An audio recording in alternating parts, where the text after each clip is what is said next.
Hey guys, welcome back to the Max Spence Business Podcast. Today I actually have a very special episode as it's my first solo podcast, right, without a guest. So this podcast will probably be around 15 minutes, and the reason I'm wanting to start doing these is sort of to document my life, right? As you know, I'm 21 years old. I want to give you guys a little bit more of an insight into my life, what I'm doing, my career goals, and sort of how I'm just figuring out to, just how I'm figuring out how to chase my dreams and sort of accomplish my goals, right? That's one thing with this podcast, right? I think an interesting first episode would be to discuss why I actually started the Max Spence Business Podcast in the first place, right? As some of you that have been following along for a while now have, seen that I've interviewed a lot of different guests. I've done over 100 episodes, and I sort of want to give a little bit of detail about, first off, to think about how crazy it is that I've done over 100 episodes, right? Like, I know I just said that, but as I was saying it, it just sort of like hit me a little bit about like we've sort of done over 100 episodes, which is crazy, right? As a guy that just started shooting pretty much in my dad's basement, still shooting in my dad's basement. Well, actually not shooting in my dad's basement, shooting in my brother's basement, just because it has better internet. As this house has, like, to be honest, it's actually hilarious. Like, this house has 160 kilobytes per second upload speed and download speed. Like, that's like averaging, right? You can go to 80 kilobytes per second. And for some of you that might not be a little bit technology savvy, pretty much kilobytes is like under megabytes. So I think it's like for every 1,000 kilobytes, you get 1 megabyte, right? So it takes me about 10 seconds to get 1 megabyte if I was downloading something, right? So yeah, but that's how I sort of started off with shooting here. Now I'm fortunate enough to be able to shoot in my brother's basement, as it has way better internet speeds. So that means, I can get better quality podcasts, which I'm happy about. Done over 100 episodes, pretty crazy. To be honest, it's been absolutely phenomenal, like amazing. Sometimes it has been shitty because it feels like you're not really getting anywhere.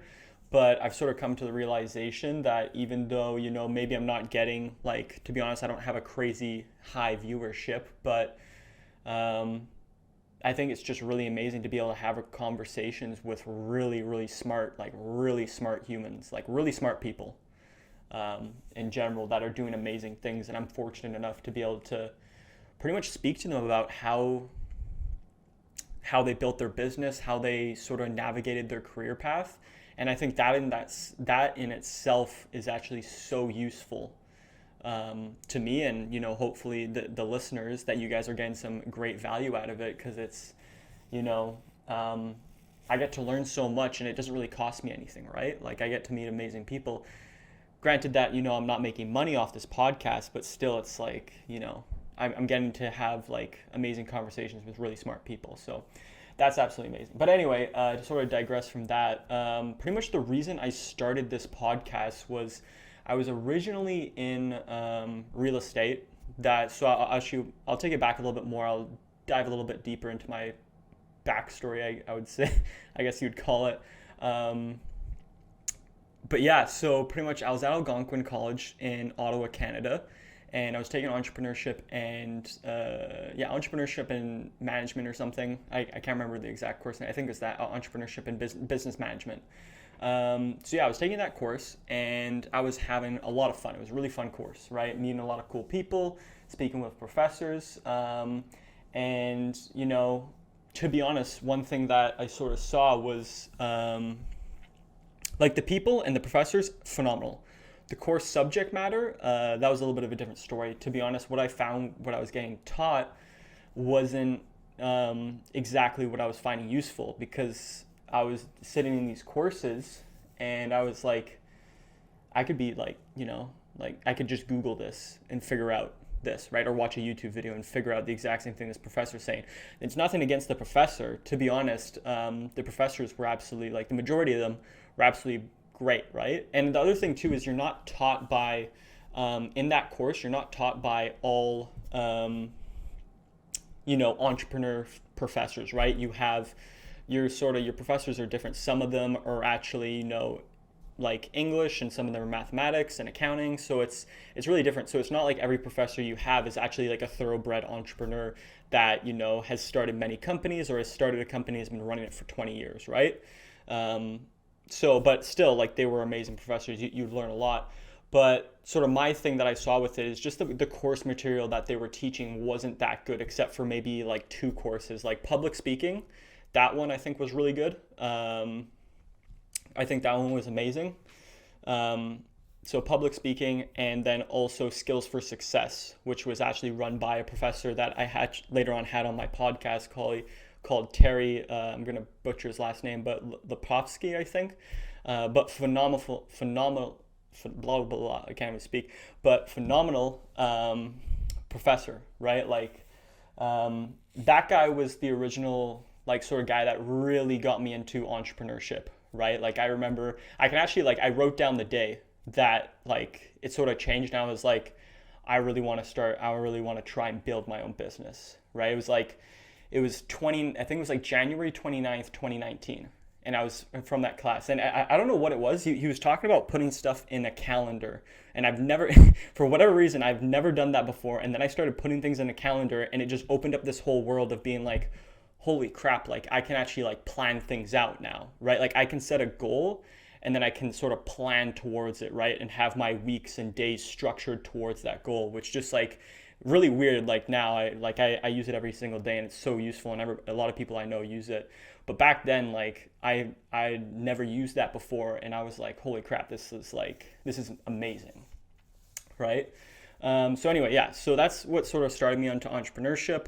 And yeah, been trying to figure out how to start a business not trying to figure out, I've started like businesses and stuff. Like, first I was going to start a clothing line, did a bunch of research, and then I realized I was going to start, like, a silk screen press, like pretty much a clothing manufacturing company out of my dad's basement. But then I realized, like, oh, you need ventilation, and we're in Canada, so I couldn't have it in the garage as well, because during the winter that would cause problems. So I was like, okay, there's too much, like, it would cost me like 5 to 10 grand to get that started. So I was like, and competition was crazy for it. So I was okay, maybe not that.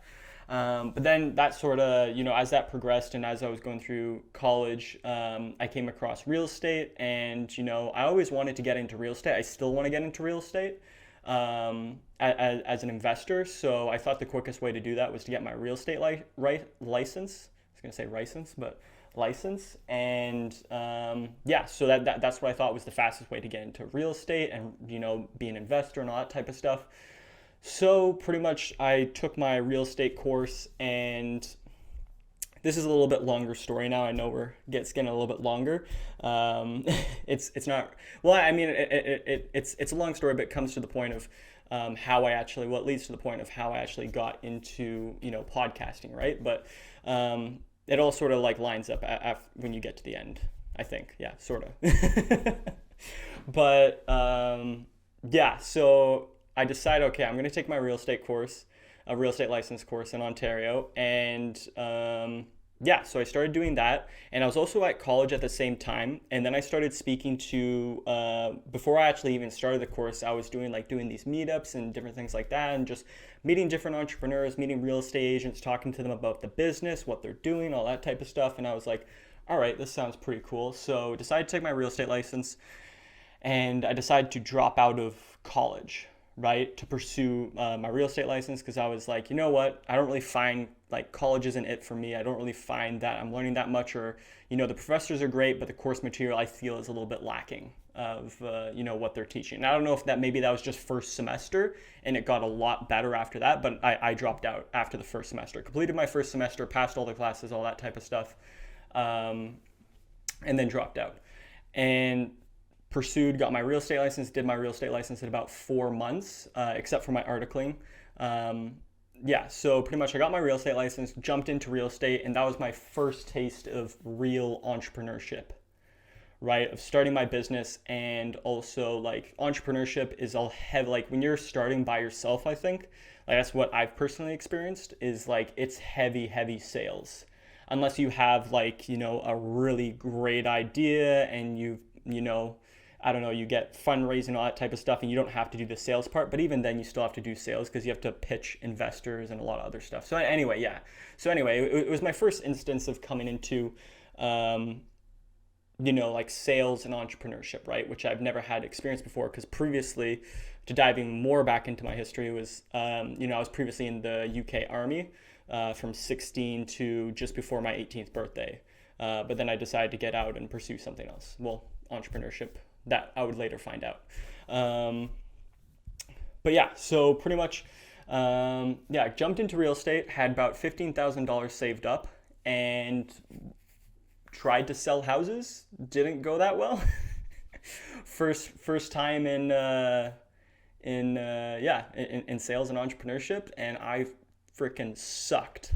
I was like, I jumped because I completed the course so fast. I did it within 4 months. Like literally, I was banging it was like literally like 2 weeks between every single exam that I was taking, right? So it was like the fastest I could do it. Actually, no, I think I could have completed it 1 week faster because I wanted to take an extra week just to make sure that I nailed the last course, right? But yeah, so I did it as pretty much as fast as you possibly can.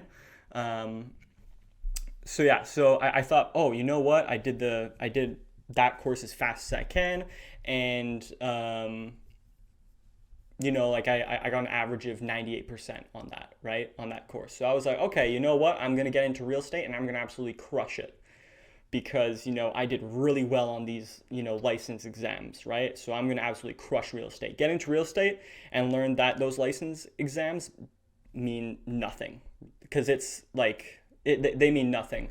Like real estate is a sales game, right? Well, real estate agent is a sales game. You need to know how to market yourself, you need to know how to market your brand, and you need to know how to sell and close clients, right? Which I've didn't have an experience in and I didn't really know how to do, so I was just sort of fumbling around, and I spent a lot of money on stupid shit. I spent money on like one of probably the stupidest things I did was I got like this home buyers magazine, right? Which was like with my face on the inside of the cover or whatever, right? With my branding and stuff. And I just gave it out to people. And I was like, okay, you know what? This is cool. People will see this and they're going to want to buy a house from me. And I realized that nobody really gives a shit about that. Like, nobody gives a crap. So I was like, okay, wow. So spent 6 months in real estate, trying to sell a house. Didn't sell anything. Did a few listing presentations. Actually wrote an offer on a property, didn't get it. But yeah, so that was that. After 6 months, I was a little bit burnt out and also like depressed because I was just like, I was pretty much out of money at that point. And I'd probably say maybe a month earlier, I decided to start podcasting because I thought it was a great way, to network with business owners, because I wanted to get into commercial real estate, and start selling multifamily, because then, I could start buying multifamily, right? Use the money I made and I'd be in that industry and I'd be learning a lot, right?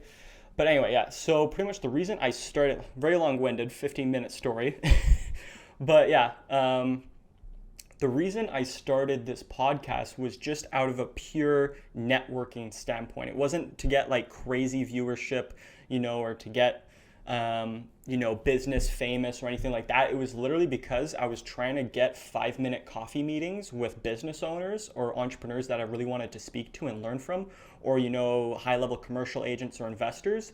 And I had like no luck. It was like literally like pulling teeth trying to get somebody for a 5-minute coffee meeting. There was a few that would do it, but I would probably say like 95% of them would just say no, or they just wouldn't respond. And then I started this podcast, and I started this podcast, and my success rate turned into like 85%, like 90%. Like I would reach out to 10 people and I would probably say 8 or 9 people out of the 10 would say yes. And they'd be like, yeah, for sure. We'd love to, they would love to come on the show, right? So I got my first few guests and I was just like, holy shit, like, I was like, I've been trying to get coffee meetings with people for like months now and it's been impossible. But then I started this podcast and now I'm just able to network like crazy and meet like crazy on, like, I remember having some entrepreneurs on that were part of, billion-dollar companies, billion-dollar public companies, right? And I was like, this is crazy. Like, how the hell did I get, entrepreneurs such as this on my podcast? But yeah, so it was crazy. It really opened up the door to, just meeting and networking, right? And then I sort of fell in love that, like one thing I found out that I really love is like, I really love having conversations with like interesting people. Like that's something I really enjoy doing, is being able to have the opportunity to speak to really cool entrepreneurs that are doing some crazy shit in whatever industry they're in. And it's like blowing my mind, like how they're doing it, right? Or content creators or anything like that. But yeah, so that's pretty much how I got started into podcasting. And after, maybe I did 10 or 20 episodes, I sort of realized that the reason I was getting these guests, or had these opportunity to get these guests on, was because I was providing value back to them, right? I wasn't just taking their time and they weren't getting anything for it. Whereas like with the podcast, it's like, okay, they come on my show, they get 45 minutes of content that they can post on their own social media, they can cut it up, they can turn it into written form, right? And it doesn't cost them anything, right? Like, I mean, if they wanted to start their own podcast, they'd probably be looking at, a few $100s per episode, right? Depending if they want to go like that, maybe on a little bit of a cheaper end. But I mean, if you have a studio and all this other type of stuff, you're looking into like, maybe 500, 1,000, or maybe more to have like a podcast studio and all that type of stuff, right? But yeah, so that's sort of how I got into podcasting. And now, I think I'll probably save that for another episode, as what my goals and plans are now. But yeah, that's pretty much how I got into podcasting. And yeah, if you guys made it to the end, I really appreciate that, and I really appreciate you listening to my story. I also know sometimes I can't, like when I'm interviewing guests, I know my how I'm talking or speech is not the best. That's just because like I have like not a speech problem, but I just stutter a lot, and I've always stuttered. And also then I also get like word block in my head where I'm trying to say a word but I just can't say it. But yeah, that's something that I've just sort of dealt with my entire life. So it's not a big deal. But yeah, so if you guys do listen, and I really appreciate that, because sometimes you might be listening to me fight through words and stuff, which might not be the most entertaining thing, or maybe it might be. But yeah, you know what? I just want to say, I'll end it here. But yeah, I just want to say, like, I really appreciate you guys, listening to this podcast. It means a lot to me. And, I hope to do a lot more podcasts, a lot more episodes, and have a lot greater guests, and, provide some amazing value. Like, yeah, I hope the listeners, I hope you guys really enjoy it, and I love you guys. All right, that's it. And I'll see you guys in the next episode. Thanks.